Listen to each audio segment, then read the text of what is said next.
сабағымызды тақтаға назар аударыңыздар. Осы тақтаға жасайтын мынау ғарыштың суреті келген. Мынау Тоқтар Әубәкірдің жасы. Тоқтар Әубәкір кім еді?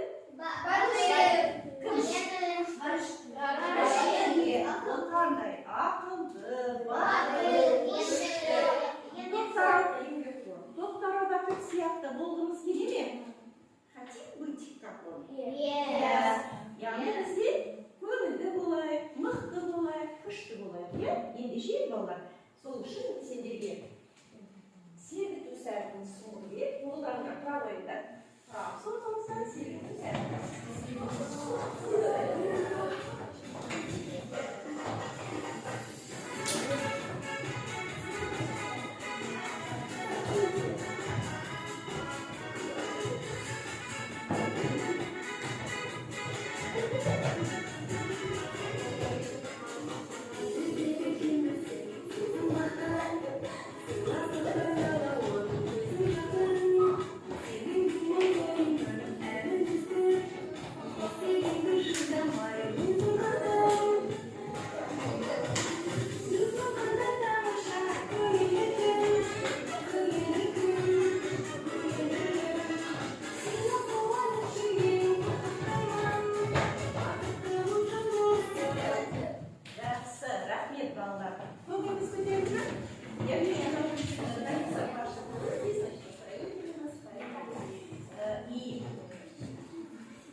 Сонымен өткен сабақта балалар біз сендермен осы ғарыш туралы, Тоқтар Әубәкір туралы айтқан болатынбыз, яғни бүгін көріп отырсыңдар, бүгін сабағымызда топқа бөлініп жұмыс жасаймыз. Яғни бізде 3 топ болады, бірақ сендерді топқа қазір компьютер көріп береді, сондықтан да қарай қойыңдар, кім қай жерде кіммен топта болады екен.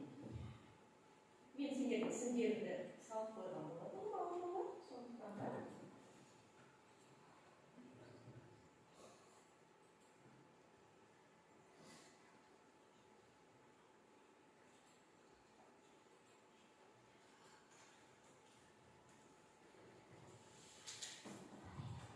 мінекей мен бастым. Енді қарайлайық, кім қай топта болады. Бірінші топ, яғни мына жерде Ульяна келе ғой, Мария, Тимофей, Варвара, Анастасия келе қойдар. Дәптертеріңді алып, оқылып тұра берсек, тек қана дәптерге қой, правильно ручкамен.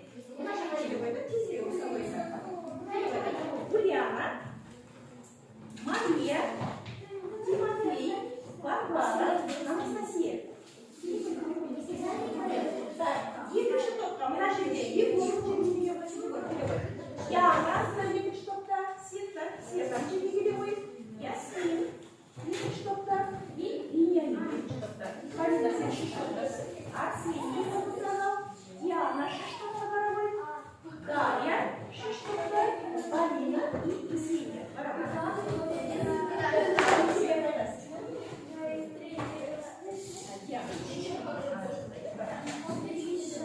Так, первый правый, да?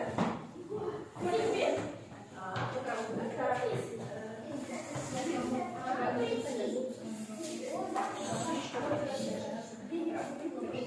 Так, ал қажетті болдық. Үш топқа бөлініп алды. Келесі енді үш топқа бөлінді. Енді бізде сабағымызды тексере көрейік. Сонымен балалар, өткен сабақта біз сендермен кім туралы айтып едік? Балалар, кім туралы айтып өткен сабақ тақырыбы кім туралы? Бірінші. Кім туралы? Тоқтар Әубәкір туралы айтып өткен сабақта. Ендеше, осы сабағымыздың өткен Тоқтар Әубәкір туралы өткен сабағымыздың сөздігін сабақ тексерейік. Қазір балдар қараңдар. Мен сендерге мынадай қазір қағаз тапсырамын. Балалар, ұмытпаңдар. Мы сегодня работаем в группе, поэтому все работаем в группе. Хорошо? Не надо.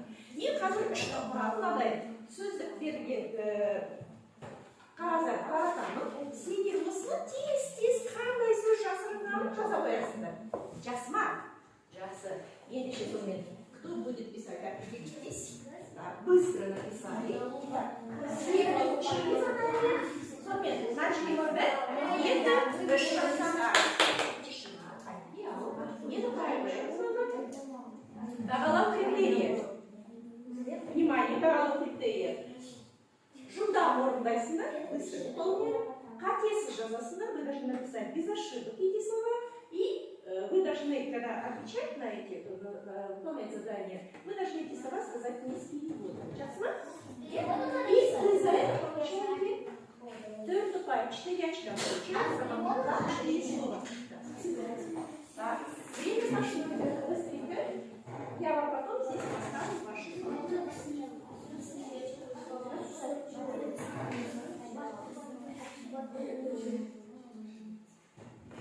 Бірінші аяқтаған топ 4 балл алады. Екінші аяқтаған топ 3 балл алады. Үшінші аяқтаған топ 2 балл алады. Жасаңдар.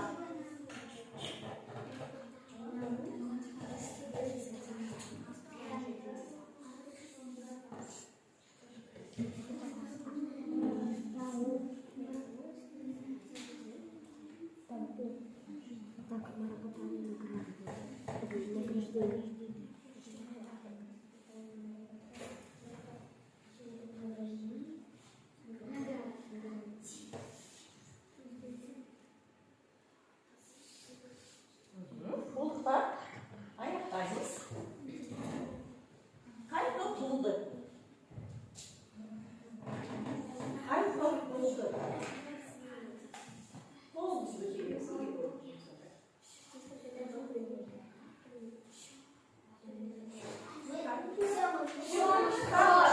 Үшінші топ.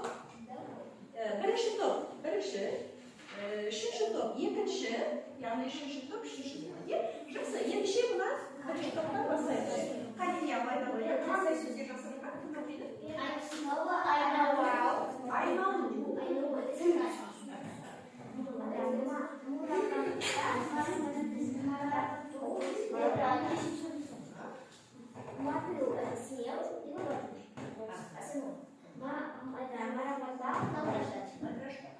Марапат. Это награждает. Награда. Жақсы. Тыңдадық па, дұрыс па? Жауаптары? Бірінші сөзді қайтарыңызшы. Бірінші сөзді қайтарыңызшы. Қандай сөз болды? Айналу. Жақсы, тамаша. Ендеше бірінші топқа біз 4 балды береміз, бәрі дұрыс болды, солай ма? Бірінші тапсырмада 4 ұпай, яғни 4 ұпай. Жақсы. Үшінші топ екінші аяқтағы қандай сөзді айталайды? Награда, батут смелость, металл, ничего не будет.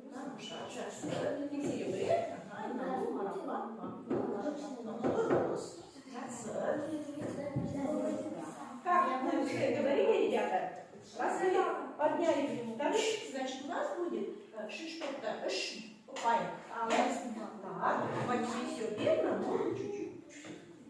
Нет, а вот это. Первое – айналау, испытание. Второе – марапат, награда. Третье – батут смелый. И четвертое – марапат, закрытость. Bir қателері бар. Айналу. Перевод. Қалай болды? Айналу, испытание емес, е? Айналу, қанекей? Айналу. Вращаться, вращение, әрине. Bir қателері бар, яғни неше балл береміз? Неше ұпай береміз? 2 ұпай? Жақсы, 2 ұпай береміз. Енді келесі тапсырма қарай қойыңдар. Енді топтар алғандар туралы білетін ақпараттарыңды мына сұраққа жауап бере отырып, маған айтасыңдар, біз еске түсіреміз. Біз не білеміз? Топтар алғандар кім? Ол қандай адам? Сонымен бірінші. Бұл жерде енді балалар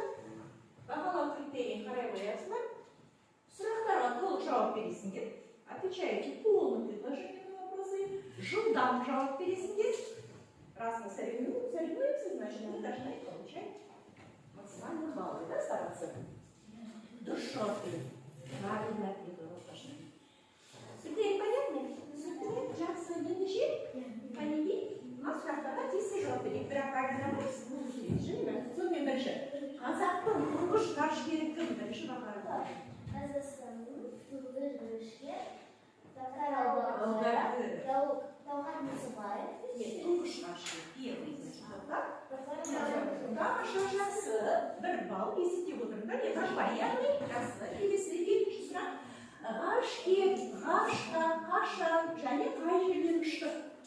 Когда и откуда он полетел в космос? Қашан?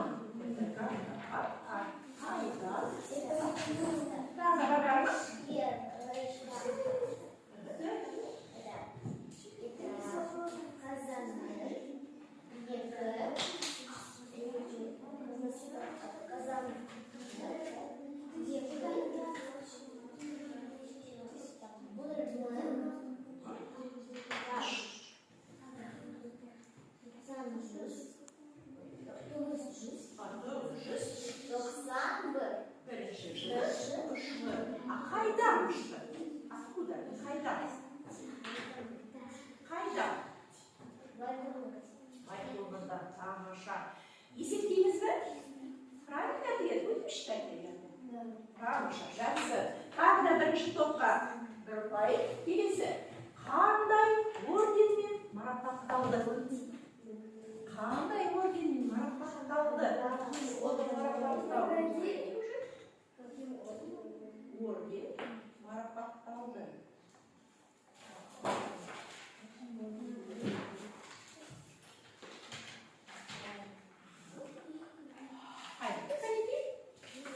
Екінші топ, үшінші топ, сендерде әлі бірде-бір бал жоқ. Бізде жұмыс жасаймыз. Бірінші топта екі ұпай. Бар ма? Жоқ?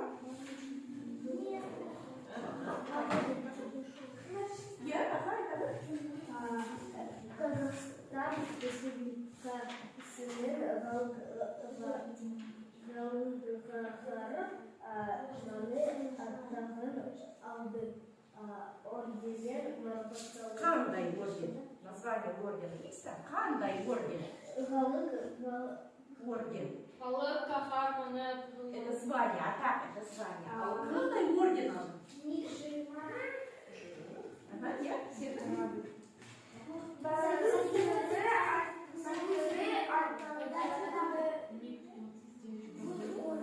қандай орден алды? Ешкім танымады ма?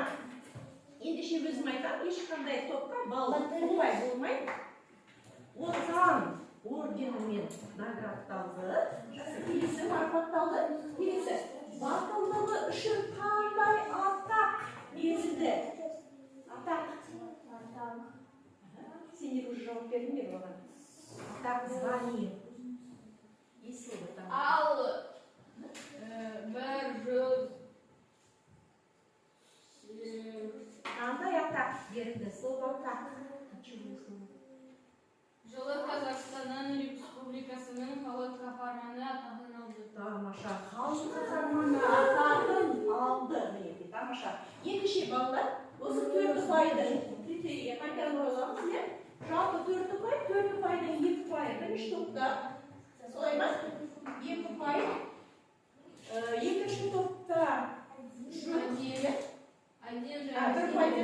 бір ұпай және үшінші топта бір ұпай.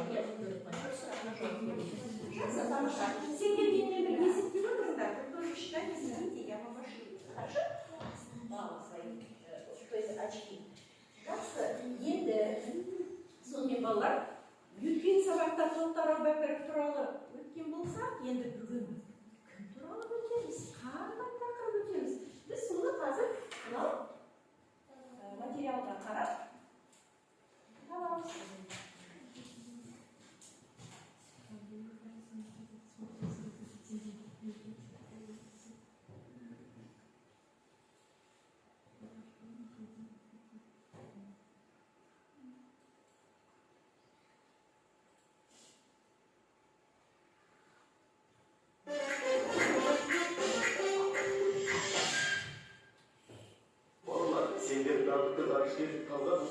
кішкентай кезінен ғарышкер болуды армандағанын білесіз бе? Яғни мына видеоролик кім туралы? Талғат Нысанбаев туралы. Бірінші, тағы бірінші топ айтты. Иә, оларға міне бірінші пайыз. Вы видите, здесь есть вопросы, ребята, видим, да? И вы должны будете ответить на вопросы и тоже зарабатывать свои очки. Обратите внимание. Сейчас там же.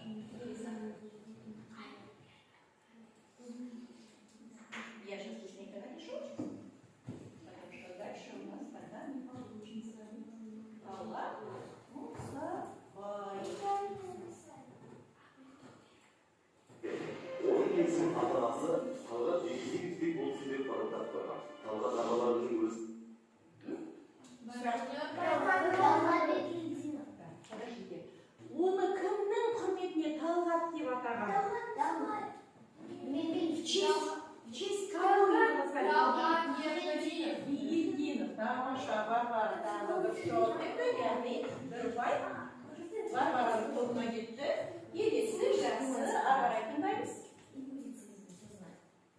Так, Талғат Бегелдинов, яғни. өзі 3 жасынан бастап көшкөш болуға барып, 1991 жылы университетте сәуірге көтерілгенде олардың арасынан ол ғарышкер Талғат Мұсабаев деп айқайлаған екен. Ғарышкер өмірінің бір жылға жуығы, яғни 342 күнін ғарышта өткізген. Сонымен қатар ашық ғарышта ұзақ болған ағалары гиннестің рекордтарында.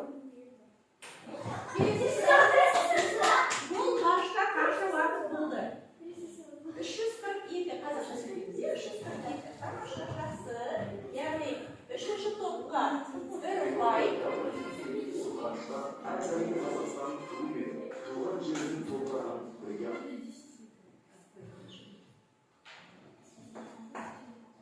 Сонымен, келесі сұрақ.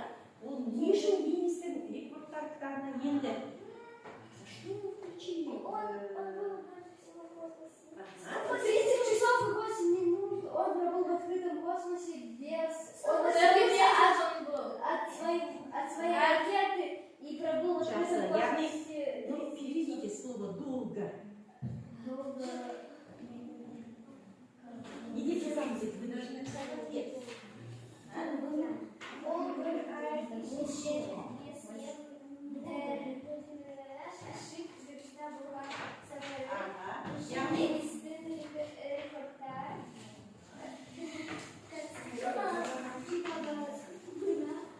Узак долго, я балла, узак это долго.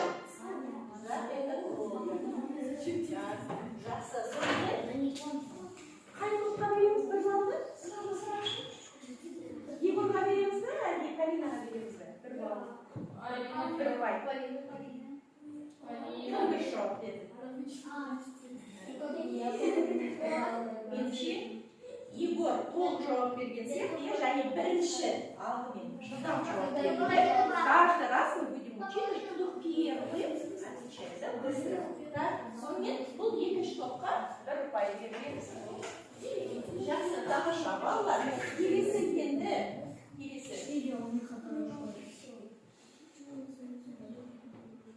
Сонымен, бүгінгі сабағымыздың тақырыбы қалай болады екен? Бүгін біз не деген балалар? Талғат Мұсабаев туралы ақпарат аламыз. Неге будем получать информацию, да? Мәлімдес, яғни синоним сөздерді іздеп табуға үйренесіңдер.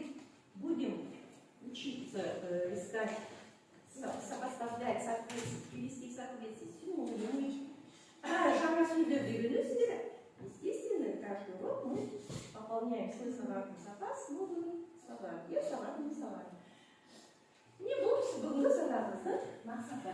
Сонымен, дәптерге балалар, бүгінгі күнді жазайық, бүгін.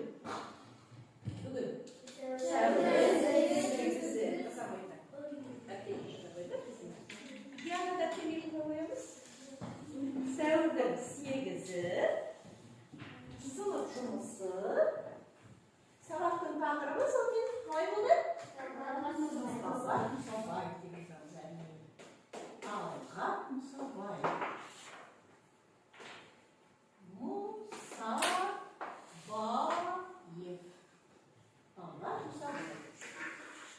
Яғни Талғат Мұсабаев қазақтың ешінші ғарышкері.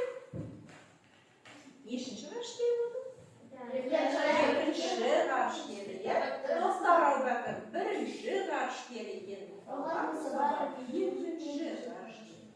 Тамаша, бұл сендерге осы Талғат Мұсабаев атамыз туралы айтамыз.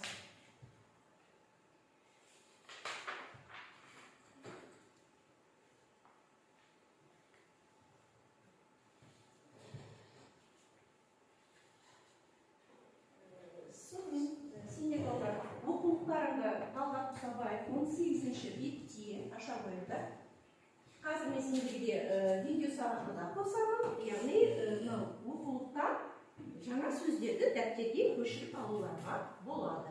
Жаза қояды. Сөз дәптерге оқулықтан жаза берілген. Ал ол қалай аударылады? Қазір біз сабақтың сөзіне көреміз. Талғат Мұсабаев туралы сөздік дәптерімізге жаздық.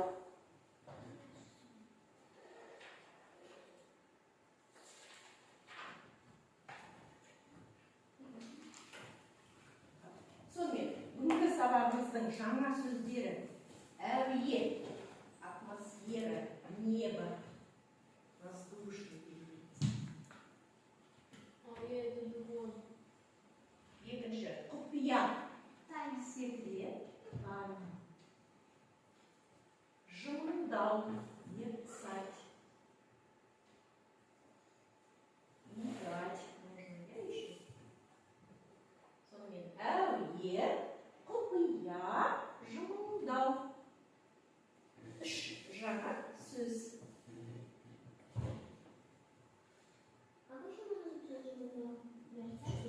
Мигать. Звезды что делают? Мигают. Қазақша звезды. Звезда. Жұлдыз не істейді? Жымыңдайды. Звезда мерцать. Не говорим же, да? Мерцает, мигает. Қазақша жымыңдайды. Жұлдыздар жымыңдайды. Секрет, тайна чего? Секрет или тайна чего? Звезд. Скажите на Жұлдыздардың құпиясы или ғарыштың құпиясы. Может быть, да? Ғарыш. Знакомое слово. И әуе. Аспан. Аспандар, жұлдыздар жымыңдайды. Бола ма сөйлем осылай? Әуеде ұшақ ұшып барады. Что такое ұшақ? Самолет. Әуеде ұшақ ұшып барады. Самолет полетит на Бога. Хорошо, жақсы, тамаша. Біз сөздікесін құрастырдық, сөйлем құрастырдық, е? Жақсы, келесі, жақсылай қаламызды. Енді, одной из целей нашего урока было, мы сегодня научимся с вами сопоставлять, находить синонимы. Ерекше қалды. Мен сендерге мынадай тағы тапсырма таратамын. Осы тапсырманы қайтып бірінші болып тез сәйкестендіре қояды екен. Меня все услышали? Қайтып бірінші тез сәйкестендіре қояды. Синонимдер қаламыз, да?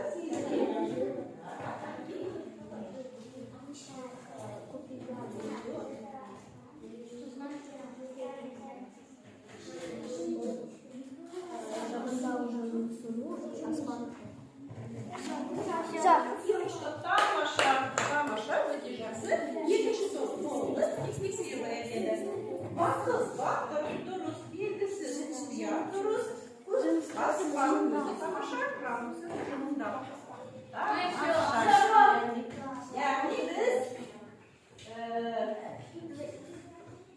төрт ұпайды екінші топқа береміз. Екінші топта осы тапсырма үшін максималды 4 ұпай берілген. Екінші үшінші топ аяқтады, бақтыл, белгісіз, жымыңдау дұрыс емес, жамсының құпия дұрыс емес, аспан дұрыс. Потому что мы первые. Өкінішке орай, к сожалению.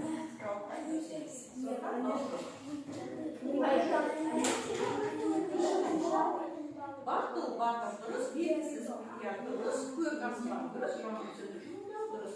Яғни сізде 2 балл. Бірінші топта 2 балл, 2 пайыз және үшінші топта бай жоқ. Себебі қате болды. 4 сөзді екеуіне қате жіберді. Сондықтан келесі сонменен Талғат Мұсабаев туралы барабандайыз. Балалар, дальше у нас тоже будет задание именно по этому тексту. Сондықтан будьте внимательны, слушайте, читайте вместе со мной. Постарайтесь понять, о чем текст. Сейчас и дальше будем выполнять задание. Сонымен, у нас очевидный текст есть, товар, характер. Кому удобно, вы можете здесь читать вместе со мной, кому удобно изучить. Поставьте. Талғат Мұсабаев қазақтың екінші әлемнің 309-шы ғарышкері. Ол бір ай ішінде 5 рет, яғни 30 сағат 8 минут ашық ғарышта болған сапары үшін Гиннестің рекордтар кітабына енген. 2001 жылғы сапарында Талғат алғашқы ғарышкер турист Денис Титомен бірге ұшады. Ғарышта Титоның денсаулығы нашарлап, оған екпе салады. Станцияда басы жаралып алған кезде емдеп тігеді. Осыдан кейін Талғат Мұсабаев ғарышкерлер арасында ғарыш хирургі деген атқа ие болады. Ашық ғарышқа шыққанда кемеге бекітетін тетік ажырап кетеді. Кемеден алыстай түсіп, енді оралмастай болған жағдайда таңғажайып күш оны құтқарып қалады. Солайша ғарышкер аман қалады. Мәтінді оқыдық, тағы да өздерің бір-бірден оқып шыға қойыңдар. Яғни бірінші топтан бір адам, екінші топтан бір адам, үшінші топтан бір адам оқып шығамыз. Қайнекер, мына топтан кім оқиды? Кім оқиды? Кто читает текст?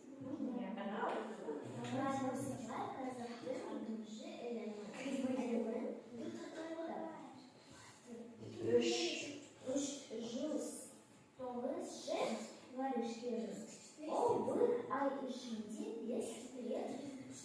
Это 30 сағат, это 7 минут. Ашық ғарышта болған сапары үшін Гиннестің рекордтар кітабында енген. Тамаша, жақсы. Екінші абзацта екінші тобы қойды. Это не было.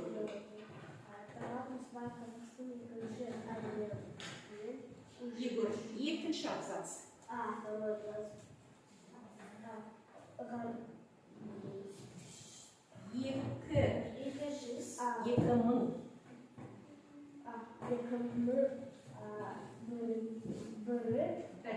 Бірінші жылғы сапарында Талғат алғашқы ғарышкер турист Денис Титомен бірге ұшады.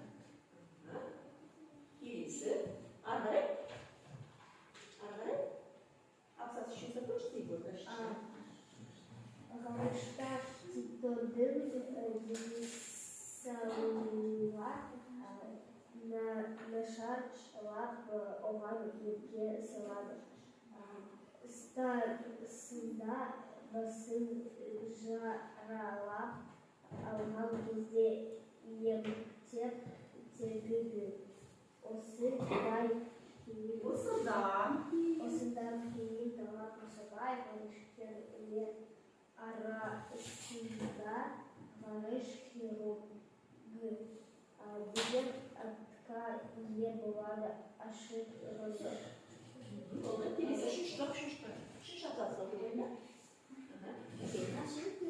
шыққанда кемеге бекітетін тетік ажырап кетеді.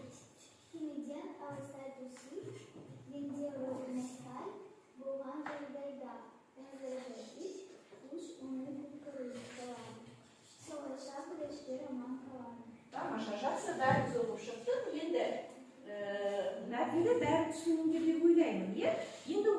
тәлім бойынша балалар, мен сендерге қазір 5 сөйлем оқимын. Сендер топта сол 5 сөйлемді тыңдап жазып шығуларың керек болады. Жақсы ма? Яғни, бірінші рет оқығанда мұқият тыңдаңдар, внимательно первый раз послушайте. Екінші рет оқығанда сендер можете выписывать некоторые слова, словосочетания в тетради. В третий раз вы должны полностью восстановить этот текст. Вам понятно задание? Задание понятно? Так, сол мен алып кеттік. Яғни, критерий. 5 сөйлем, пожалуйста, 5 сөйлем, 3 рет оқимын. Я прочитаю 3 раза. Вы должны запомнить и восстановить этот текст. Понятно, да? Жақсы. Бірінші рет не пишем. Первый раз ничего не пишем. Слушай внимательно. Талғат Мұсабаев Алматы облысында туған. Талғат Мұсабаев қазақтың екінші әлемнің 309-шы ғарышкері. Ол бір ай ішінде 30 сағат ашық ғарышта болған. Ашық ғарышта ұзақ болған үшін Гиннестің рекордтар кітабына енген. 2001 жылы ғарышкер турист Денис Титомен бірге ұшады. Текст понятен? Түсінікті ме? Поняли о чем? Жақсы. Теперь читаю второй раз, вы можете некоторые слова выписывать, писать. Талғат Мұсабаев Алматы облысында туған. Талғат Мұсабаев қазақтың екінші әлемнің 309-шы ғарышкері. Ол бір ай ішінде 30 сағат ашық ғарышта болған. Ашық ғарышта ұзақ болғаны үшін Гиннестің рекордтар кітабына енген. 2001 жылы ғарышкер турист Денис Титомен бірге ұшады. Теперь можете уже предложение записывать. Читаю последний, третий раз. Үшінші рет оқимын. Талғат Мұсабаев Алматы облысында туған. Талғат Мұсабаев қазақтың екінші әлемнің 309-шы ғарышкері. Ол бір ай ішінде 30 сағат ашық ғарышта болған. Ашық ғарышта ұзақ болғаны үшін Гиннестің рекордтар кітабына енген. 2001 жылы ғарышкер турист Денис Титомен бірге ұшады. Болды. Мәтінді оқып енді.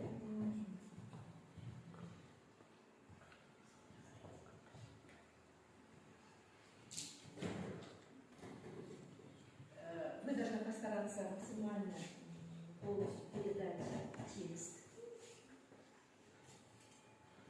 Все вот критерии где-то, да, критерии. Сөйлемдері бәлгеге сәйкес. Все ваши предложения должны быть в соответствии с текстом, который я прочитала. Сөйлемдер, орфография, грамматика, қателері жоқ. Не должны быть ошибок. Сөйлем құрылымы дұрыс түзілген. Структура предложения должна быть правильной. То есть порядок слов предложения должен быть правильным.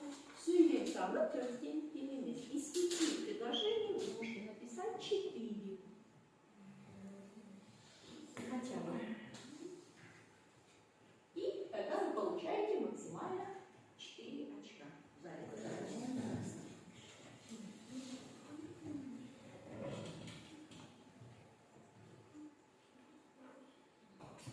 Не забывайте, что вы работаете в группе. Значит, кто-то один может писать, а остальные подсказывать.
Машарылар оған ертеден салады. Осыдан кейін тауға қосылар ғарыш келуі. Деп аталады. Жақсы. Соңғы екі сөйлемнің мынау оқылған мәтінге сәйкес келмейді.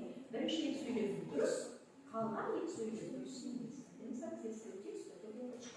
Жақсы, екі сөйлем дұрыс емес. Жақсы, ал тағы сендерге. Қағаз Мұсабаев алдында екінші әлемнің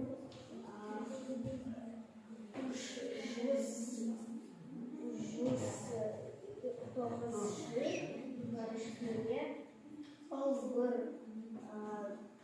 Олбыр ай бесает 30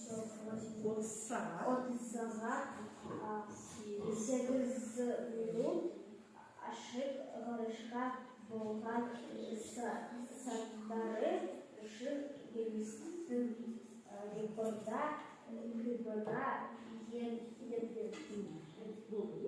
енді. Бұл мәтінге сәйкес. Это уже близко к тексту, который я прочитала. Хорошо. Посмотрим.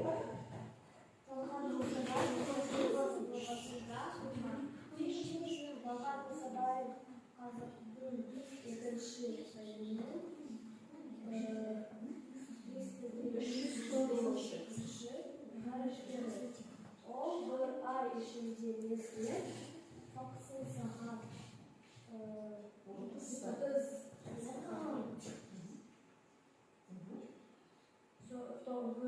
8 минут ашық ғарышқа кітабына ертеді. 2001 жылғы сапарында алғашқы ғарышкер турист Луис Титомен бірге ұшады. Жақсы, тамаша. Мәтінге жақын, бірақ қателеріміз бар шашты. Сонымен, төрт ұпайды енді мынау топқа 2 ұпай беріліп, үшінші топқа 3 ұпай беріліп, сендерге 1 ұпай беріліп. Сонымен, бірінші топқа 1 ұпай, екінші топта 2 ұпай беріліп, және үшінші топқа 3 ұпай беріліп. Жақсы, сонымен енді сабағымызды балалар аяқтаймыз. Мынау сандар бойынша, сандар сөйлейді деген кесте бойынша тез айтады. Қанекей, қандай сөйлемдер құралға болады? Қандай сандар? Талғат Мұсабаев туралы не үйренді, не білді бүгінгі? Қорытынды, итог. Аха, қане, бірінші егор көтерді.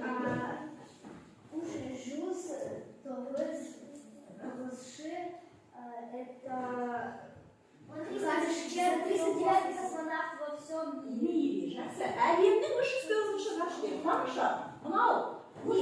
Он полетел в космос.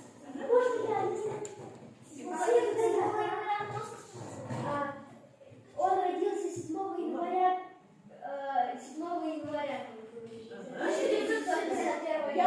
7-ші қаңтары 1921 жылы туған. Алматы жұмысқа туған. Полетел в космос 2001 года. 2001 жыл. Он в 2001 году полетел в космос. С кем?